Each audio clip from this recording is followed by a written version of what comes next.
continuar con nuestra guía. Después de campo semántico tenemos acá estrategias de comprensión de lectura y mapa conceptual que también aparecen en el libro Unidad o Guía de Aprendizaje número 5, específicamente acá en la página 23. Dice estrategias de comprensión de lectura y acá tenemos que poner mucha atención porque como ya sabemos, nuestra prueba final, que es la decisiva, es mayoritariamente de comprensión de lectura. Dice, para mejorar la comprensión lectora, la primera recomendación siempre será leer continuamente, ¿cierto? Si nosotros mientras más leemos, más nos vamos a habituar y ya ese hábito, ¿cierto? Nos genera, se transforma en una habilidad, en una competencia y por lo tanto se nos va a hacer cada vez más fácil leer.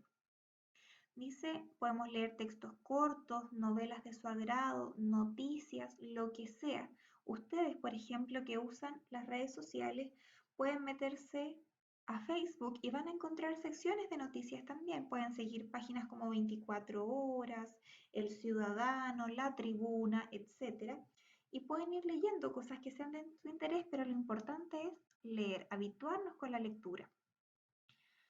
Dice, las estrategias de comprensión lectora son sugerencias, ¿cierto? No es una instrucción de pasos, pero son sugerencias que nos permiten acercarnos a un texto con mayor seguridad y con mayor éxito, porque si aplicamos estas estrategias quiere decir que nosotros podemos comprender mejor lo que estamos leyendo. Dice acá, recuerde la diferencia entre hechos y opiniones. ¿Cuáles son los hechos? Los datos, estadísticas e información objetiva, o sea que puede ser verificada.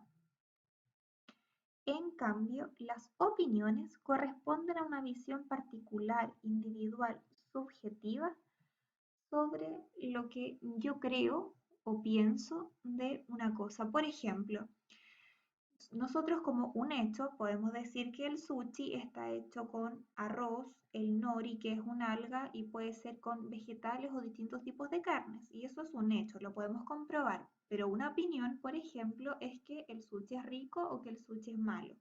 Entonces ahí para que tengan la diferencia entre un hecho y una opinión. A mí en lo personal no me gusta el sushi. Dice acá una serie de pasos que tendríamos que hacer nosotros cuando nos enfrentamos a un texto de comprensión o a cualquier texto en realidad, porque la idea de leer un texto es comprenderlo. Dice, primero tenemos que realizar predicciones sobre el contenido del texto, las cuales una vez leído podemos comprobar. Estas se realizan a partir de la lectura, por ejemplo, del título solamente. Nosotros, ¿cierto? Nuestros textos, vamos a encontrar, por ejemplo, aquí en este ejercicio, ¿cierto? Un título. Y antes de nosotros empezar a leer, tenemos que leer el título y decir, hacernos la pregunta de qué se irá a tratar el texto con este título, o si tiene imágenes, también se pueden enfocar en las imágenes que los van a ayudar a imaginarse o proyectar cuál es el contenido del texto. Después sugiere enumerar los párrafos tal como está aquí, ¿cierto? Porque cuando uno los enumera, es más fácil identificar las informaciones. Entonces, dice enumerar los párrafos para determinar las ideas presentes en el texto. E idealmente, ustedes enumeran los párrafos como aquí, que sería, por ejemplo, párrafo 1, 2, 3, y pueden ir colocando aquí al ladito la idea central de cada párrafo, un concepto, lo que sea lo más importante. Después dice, hay que considerar el vocabulario. Preguntarse, ¿conozco todas las palabras que aparecen acá? Y si no las conozco, puedo recurrir a un diccionario, a Google, puedo tratar de imaginarme, de predecir qué es lo que quiere decir esa palabra, preguntar si es que tengo a alguien cercano a lo mejor. En las pruebas es más difícil, ¿cierto? Ahí tenemos que usar básicamente la intuición. Verificar en el diccionario, como dice acá, o en Google esas palabras. Y dice, una vez que ya se maneja el significado, volver a leer el párrafo para comprenderlo, ahora sí que sí, bien. Dice, después debemos subrayar todas aquellas ideas que nos parezcan importantes, pero aquí tenemos que ser súper objetivos porque no podemos subrayar todo el texto, aunque a lo mejor muchas cosas sean importantes. Tenemos que relacionar la estructura de los tipos de texto. Por ejemplo, visualmente una noticia es fácil de reconocer, no así otros tipos de texto. Pero sí podemos ir viendo si es que es una narración, nos están contando una historia, o es un texto que tiene un inicio, un desarrollo, un cierre, una conclusión, una introducción. Esas cosas tenemos que ir fijándonos. Dice, dividir la información en una tabla, idealmente, ¿cierto? Esto ya no se podría hacer en una prueba, pero sí cuando ustedes están practicando o estudiando para la prueba, para comparar una idea con otra. Distinguir en la información del texto qué enunciados corresponden a hechos y cuáles a opiniones, y eso es muy importante que lo hagan. Y lo ideal y lo más sugerible es realizar una segunda lectura, porque siempre cuando hacemos una primera lectura, todos nuestros esfuerzos están concentrados en entender el texto, ¿sí? Y ustedes solamente van a extraer la idea principal, tema e idea principal. Recuerden que tema se asocia con la pregunta ¿de qué se trata el texto? Y la idea principal, ¿qué se dice del tema? Entonces, cuando hacemos una primera lectura, nuestro cerebro, ¿cierto?, se enfoca en ver de qué se trata el texto, qué es lo más importante que dice. Pero cuando hacemos una segunda lectura, entonces ya sabemos de qué se trata el texto y entonces nuestro cerebro ya no se enfoca en descubrir eso, sino que se va fijando en todos los detalles que se nos pasaron con la primera lectura. Por lo tanto, realizar una segunda lectura es lo más importante y que nos va a ayudar a localizar o dar nuestras respuestas de la mejor forma posible y exitosa. Finalmente, entonces, en la página 40 de nuestra guía y al final de nuestros apuntes, lo que es el mapa conceptual. ¿Para qué lo vamos a revisar? Para que ustedes lo puedan ocupar desde hoy día en adelante como una técnica de estudio, ya sea en lenguaje o en historia, en ciencias, en matemática, en lo que sea, en inglés, en todas las asignaturas les va a servir aprender a hacer mapas conceptuales. El mapa conceptual es un resumen en forma de esquema que permite organizar los conceptos, las ideas y las definiciones que aparecen en un texto o también lo que hemos aprendido en cada clase.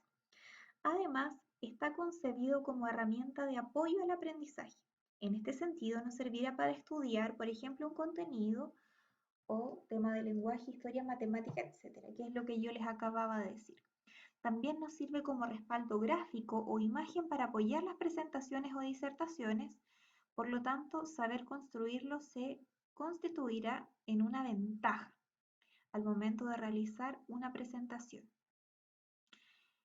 porque permitirá no solo ordenar y estudiar la información, sino entregarla de manera clara a quienes son los receptores de ella. Entonces, igual, por ejemplo, hay personas que aprenden no tanto escuchando, sino viendo las cosas. Y como es un resumen que es de carácter visual, porque es con un esquema, con flechas, más dinámico, entonces las personas aprenden más o se les queda más rápido cuando están frente a mapas conceptuales. ¿Cómo hacer un mapa conceptual? Dice acá abajo. A diferencia del esquema, el mapa conceptual posee las llamadas palabras enlaces, que permiten unir un concepto con su significado o enunciar las características del tema y luego nombrarlas una a una. Estas corresponden a verbos, nexos o conectores y preposiciones.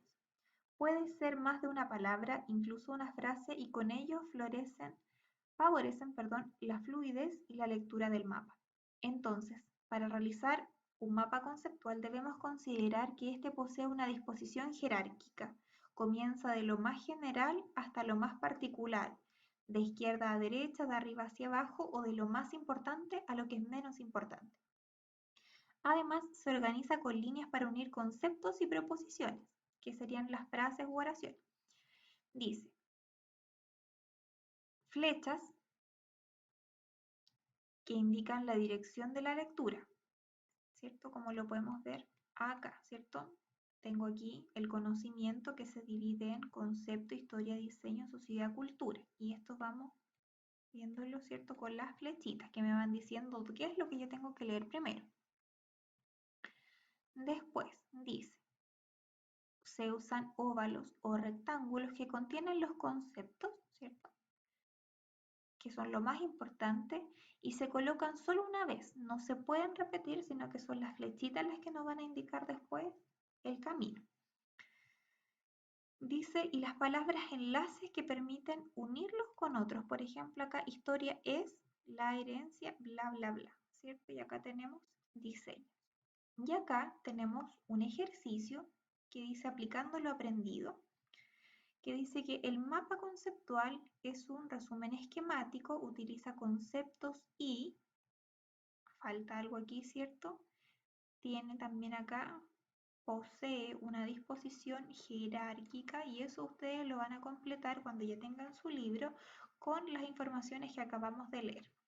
Ya, idealmente si tienen tiempo. La idea es que ustedes puedan ahora hacer mapas conceptuales, ¿cierto? En las clases de todas las asignaturas para estudiar.